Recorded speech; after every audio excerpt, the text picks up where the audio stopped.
नमस्कार विद्यार्थी मित्रांनो, खूप विद्यार्थ्यांचे प्रश्न येत होते की हाऊ टू कॅल्क्युलेट पर्सेंटाईल, त्यानंतर रँक कशा पद्धतीने काढायचा आहे, असे सर्व प्रश्न विद्यार्थ्यांच्या मनामध्ये होते आणि ते सर्व प्रश्न मला यूट्यूब कमेंट सेक्शनमध्ये आणि इंस्टाग्रामच्या कमेंट सेक्शनमध्ये खूप मला मेसेज येत होते। त्यासाठी ही व्हिडिओ आज आपण बनवत आहोत की कशा पद्धतीने पर्सेंटाईल आपल्याला कॅल्क्युलेट करायचे आहेत, रँक कशा पद्धतीने आपण काढू शकतो, त्याची पूर्ण इन्फॉर्मेशन या व्हिडिओमध्ये बघणार आहोत। त्या अगोदर तुम्ही जर चॅनलला नवीन असाल तर चॅनल नक्की सबस्क्राईब करा, व्हिडिओ लाईक करा, कारण अशा पद्धतीचे व्हिडिओज तुमच्यापर्यंत देण्याचा हा प्रयत्न मी करत असतो, जेणेकरून तुम्हाला जे काही कॅप राऊंड रिलेटेड जे काही व्हिडिओज असतील ते नक्की फायदा तुम्हाला कॅप राऊंडला पण सुद्धा होणार आहे। सो आता आपण आपल्या टॉपिकला सुरुवात करूया। त्या अगोदर ज्या विद्यार्थ्यांनी कमेंट सेक्शनला मेसेज केलेले होते त्यांचे काही मेसेजेस मी ॲड्रेस करण्याचा प्रयत्न करतो, जेणेकरून काही डाऊट्स तुमचे पण असतील ते डाऊट्स यामधून क्लिअर होतील। ठीक आहे, ऑलरेडी खूप विद्यार्थ्यांचे प्रश्न येत होते की 88.09 पर्सेंटाईल आहे, 35 पर्सेंटाईल आहे, 89.35 पर्सेंटाईल आहे। खूप विद्यार्थ्यांचे प्रश्न येत होते की आन्सर कीमध्ये 70% या 70 मार्क्स होते आणि आता जेव्हा रिझल्ट डिक्लेअर झाला त्यामध्ये 13 पर्सेंटाईल आहे। अशा विद्यार्थ्यांचे काय करायला पाहिजे, कोणत्या गोष्टी करायला पाहिजे, त्याचीही इन्फॉर्मेशन मी तुम्हाला या व्हिडिओमधून देणार आहे। ठीक आहे, त्यानंतर मग खूप विद्यार्थ्यांचा प्रॉब्लेम होता सिस्टम थ्रू रिलेटेड, त्यामुळे काही क्वेश्चन वगैरे एक्झामिनेशन हॉलमध्ये काही प्रॉपर झालेले नाही आहेत, त्यामुळे काही स्कोर कमी आलेला आहे, त्याच्यासाठी पण आपण या व्हिडिओ थ्रू आपण इन्फॉर्मेशन घेऊया। त्यानंतर खूप विद्यार्थ्यांचा 10 पर्सेंटाईल आहे, त्यामध्ये काय करू शकतो, कारण की 53 क्वेश्चन करेक्ट होते आणि पर्सेंटाईलमध्ये कमी आलेलं आहे। याचं रिझन हेच असू शकतं कारण की प्रत्येक शिफ्ट वाईज एक्झामिनेशन झालेले आहे, त्या शिफ्टमध्ये पेपरची जी डिफिकल्टी लेवल आहे ती कशा पद्धतीने होती, चांगली होती का खूप सोपा पेपर होता की खूप अवघड पेपर होता, त्याच्यावरती नॉर्मलायझेशन प्रोसेसनुसार ते सर्व पर्सेंटाईल काढलेले आहेत। ठीक आहे, पुढे ज्या विद्यार्थ्यांना असं वाटते की माझा स्कोर खूपच कमी आहे त्यांनी काय करायला पाहिजे, कशा पद्धतीने CETला आपण मेल करू शकतो तेही तुम्हाला मी यामध्ये सांगतो। त्यानंतर 80 पर्सेंटाईल आहे, पर्सेंटाईल वर्सेस मार्क यावरती व्हिडिओ बनवा असंही मला सजेशन आलं होतं, त्यासाठी हा आपण व्हिडिओ तर आता आपण बनवतो आहे, त्याची इन्फॉर्मेशन पण तुम्हाला देण्याचा मी इथून प्रयत्न करत आहे। खूप विद्यार्थ्यांनी यामध्ये मेसेजेस केलेले आहेत, काही मेसेजेस मी बघितले पण नंतर मला असं वाटलं की सेम पर्सेंटाईलवरतीच सर्व विद्यार्थ्यांचा मेन डाऊट होता, त्यासाठी मला असं वाटलं की प्रॉपर त्याच्यावरती एक व्हिडिओ बनवली पाहिजे। आणि कसं आहे, ही जरी व्हिडिओ जरी मी बनवली कारण की रँक वाईज नंतरलासुद्धा PDF CETसुद्धा पब्लिश करत असते, हा मी जो डेटा सांगणार तो टेंटेटिव्ह डेटा सांगत आहे, कशा पद्धतीने करायचा आहे तो, पण येणाऱ्या तुम्हाला जे काही CETची अपडेट असणार आहे त्यामध्ये तुम्हाला नक्की रिझल्ट जो फायनल असेल त्याच्यामध्ये रँक वाईज तुम्हाला बघायला भेटून जाईल। ठीक आहे, आता यामध्ये पहिलं आपल्याला बघायचं आहे की पर्सेंटेज जे पर्सेंटाईल आहे ते कशा पद्धतीने कॅल्क्युलेट करायचं आहे, त्याच्यासाठी हा आपल्याला फॉर्म्युला दिलेला आहे, number of candidates divided total number of candidates into 100।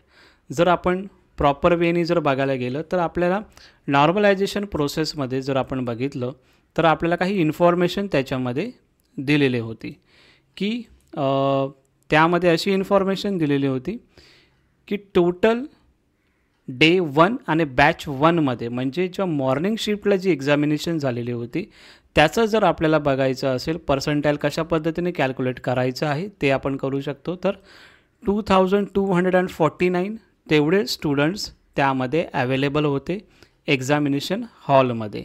So याच्यामध्ये तुम्हाला जर सांगितलं की नंबर ऑफ कॅन्डिडेट्स विचारलेला आहे तर तुम्हाला तिथे कॅन्डिडेट्स किती होते ते बघायचं आहे. कोणताही स्कोर यामध्ये मेन्शन नाही करायचं आहे. ते तुम्हाला सांगतो कशा पद्धतीने करायचं आहे ते. जसं की डिवायडेड बाय जर बघितलं टोटल नंबर ऑफ कॅन्डिडेट्स.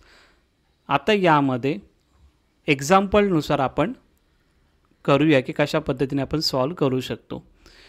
हा फॉर्म्युला आहे. हा फॉर्म्युला तुम्हाला माहितीच आहे. त्यानंतर तुम्हाला जर मी सांगितलं की याच्यामध्ये समजा जे स्टुडंट आहेत प्रेझेंट किती आहे 2249 स्टुडंट प्रेझेंट होते शिफ्ट 1च्या एक्झामिनेशनमध्ये. आता त्याच्यामध्ये मला जर असं एक नॉर्मली जर मी असं विचार केला की माझा जो रँक आहे तो 1000मध्ये आहे. ठीक आहे. असं मी प्रेडिक्ट करतो आहे की समजा माझा 1000 हा रँक आलेला आहे. तर त्याच्यामध्ये समजा कॅल्क्युलेशन कशा पद्धतीने होऊ शकतं तर 2249 यामध्ये 1000 जर आपण मायनस केले तर किती राहतात 1249 म्हणजे 1000 जो माझा ऑलरेडी रँक आहे त्याच्या पाठी जर बघायला गेलं तर 1249 स्टुडंट्स एवढे तुमच्या पाठी आहेत. सो त्याच्याप्रमाणे जर आपण कॅल्क्युलेशन करण्यासाठी जर गेलो तर नंबर ऑफ कॅन्डिडेट्स जसं मी सांगितलं की तुमचा रँक जर 1000 रँक आहे तर तुमच्या पाठी किती स्टुडंट आहेत तर 1249 म्हणजे 1249 यामध्ये मी तुम्हाला मेन्शन केलेलं आहे. त्यानंतर टोटल नंबर ऑफ कॅन्डिडेट्स म्हणजे divided by total number of candidates त्या शिफ्टमध्ये किती प्रेझेंट होते तर 2249 इंटू आपल्याला इथे दिलेलं आहे 100. सो हे मेन्शन केल्याच्या नंतर आपल्याला जो पर्सेंटाईल येईल तो पर्सेंटाईल तुमचा 55.5357937 हा तुमचा पर्सेंटाईल असेल. अशाच पद्धतीने तुम्हाला कॅल्क्युलेशन करायचं आहे. आता यामध्ये हा प्रश्न असू शकतो की सर रँक कशा पद्धतीने कॅल्क्युलेशन करू शकतो, कारण की रँक जोपर्यंत माहिती नाही पडत तोपर्यंत कॅल्क्युलेशन कशा पद्धतीने करू शकणार. त्यासाठी रँक पण कसं काढायचं आहे तेही तुम्हाला मी यामधून दाखवणार आहे. ठीक आहे. सो पर्सेंटाईलचं खूप विद्यार्थ्यांचे प्रश्न येत होते की कशा पद्धतीने पर्सेंटाईल काढायचं आहे तो इथे तुम्हाला मी सांगण्याचा इथे प्रयत्न केलेला आहे. आता तुम्हाला हा दुसरा प्रश्न आहे की रँक कशा पद्धतीने आपण काढू शकतो ते तुम्हाला मी सांगतो की how to calculate your rank. रँकमध्ये जर बघितलं तर CETमध्ये टोटल ॲप्रॉक्सिमेटली 70,000 स्टुडंटनी पार्टिसिपेशन केलं होतं एक्झामिनेशनमध्ये. त्यामध्ये जर आपण बघितलं त्याचा जो फॉर्म्युला आहे हा फॉर्म्युला असा आहे. हा फॉर्म्युला तुम्ही विचाराल की सर हा फॉर्म्युला करेक्ट आहे का, तर हा करेक्ट फॉर्म्युला आहे. या फॉर्म्युलानुसारच तुम्हाला तुमचं रँक हे कॅल्क्युलेट करायचं आहे. तशा पद्धतीने तुम्हाला काढायचं आहे. जसं की हा जो फॉर्म्युला आहे ब्रॅकेट 100 मायनस ज्यामध्ये तुमचं पर्सेंटाईल जे आलेलं आहे स्कोर कार्डवरती तो पूर्ण ॲज इट इज तुम्हाला पर्सेंटाईल काढायचं आहे. 7 डिजिट जे आहे ते divided by 100 bracket close into number of student म्हणजे टोटल स्टुडंट किती होते म्हणजे 70,000 ब्रॅकेट क्लोज प्लस 1. ठीक आहे. यामध्ये तुम्हाला आता मी एक्झाम्पल थ्रू सांगत आहे. 100 ॲज इट इज जसं आहे तसं आपण घेतलेलं आहे. युअर पर्सेंटाईल म्हणजे तुमचं पर्सेंटाईल किती आहे तर एका विद्यार्थ्याचं 60.289567 एवढं पर्सेंटाईल आहे. त्याचं डिवायडेड बाय आपण 100 केलं इंटू नंबर ऑफ स्टुडंट किती आहेत तर 70,000 विद्यार्थ्यांनी पार्टिसिपेशन केलेलं आहे. सो 70,000 यामध्ये आपण घेतलेलं आहे. जेव्हा CETचा रिपोर्ट येईल की किती स्टुडंटनी पार्टिसिपेशन केलेलं आहे तेव्हा आपल्याला समजेलच. एक टेंटेटिव्ह एक आकडा या टेंटेटिव्ह घेण्याचा मी इथे प्रयत्न केलेला आहे. ब्रॅकेट क्लोज प्लस 1 तुम्हाला करायचं आहे.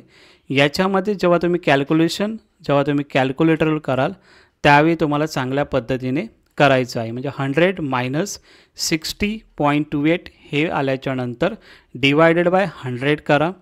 त्यानंतर इंटू 70,000 नंतर तुम्हाला प्लस 1 करायचं आहे. तर तुमचा ॲक्च्युअल याच्यामध्ये जर आपण रँक बघितलं तर 27,798 रँक हा या विद्यार्थ्याचा आहे ज्याने मला हा स्कोर पाठवलेला होता.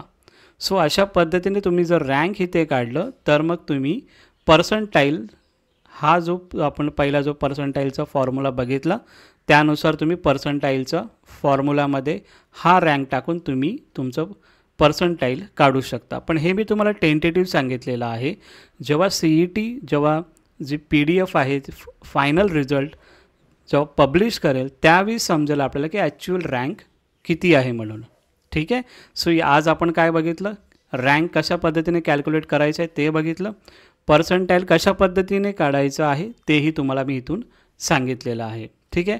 आता खूप विद्यार्थ्यांचा प्रश्न हाही आहे की लो पर्संटाईल सर मला आलेले आहेत, low percentile can we get admission to the law colleges, असे खूप प्रश्न विद्यार्थ्यांच्या मनामध्ये आहेत आणि खूप विद्यार्थी मला त्यामध्ये प्रश्नसुद्धा खूप विचारत होते कारण की पर्संटाईल कमी आलेला आहे म्हणून.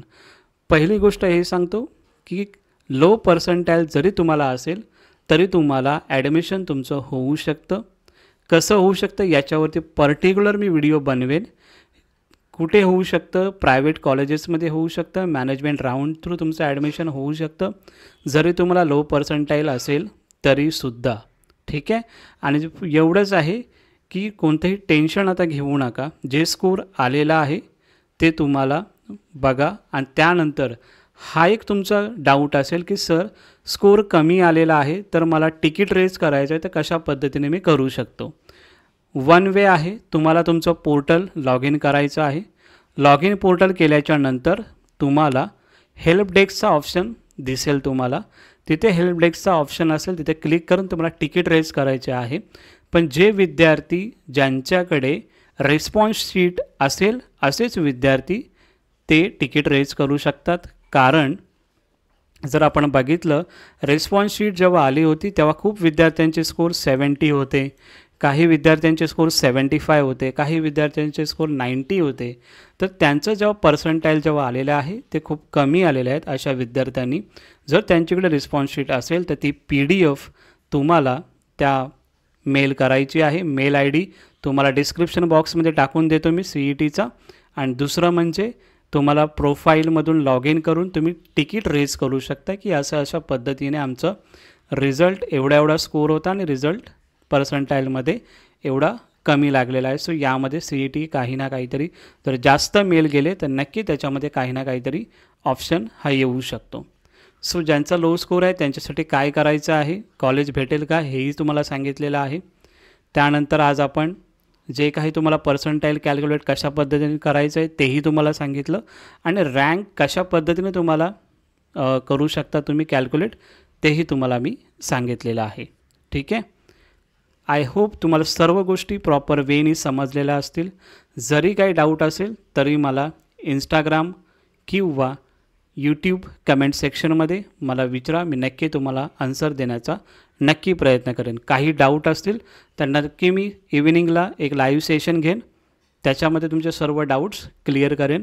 नेक्स्ट जे काही कॅप राऊंडची डिटेल्स जशा पद्धतीने येईल त्याची आपण वेळोवेळी इम्पॉर्टंट जे काही नोटिफिकेशन असेल ते तुम्हाला यामधून मी चॅनल थ्रू तुम्हाला सांगणारच आहे. ठीक आहे. आणि ज्या विद्यार्थ्यांना चांगला स्कोर आलेले आहे, ज्या विद्यार्थ्यांचे 96, 97च्या अबाव स्कोर आहेत त्या विद्यार्थ्यांचं कॉंग्रॅच्युलेशन. आणि ज्या विद्यार्थ्यांना कमी स्कोर आहे त्या विद्यार्थ्यांनी टेन्शन घेण्यासारखं नाही आहे. कोणता कॉलेज कशा पद्धतीने भेटेल हे नक्की तुम्हाला गाईड करण्यासाठी इथे मी आहे. So don't worry. ओके. तुम्हाला जर हा व्हिडिओ इन्फॉर्मेटिव्ह वाटला असेल तर नक्की चॅनलला लाईक, शेअर आणि सबस्क्राईब करा. Thank you so much.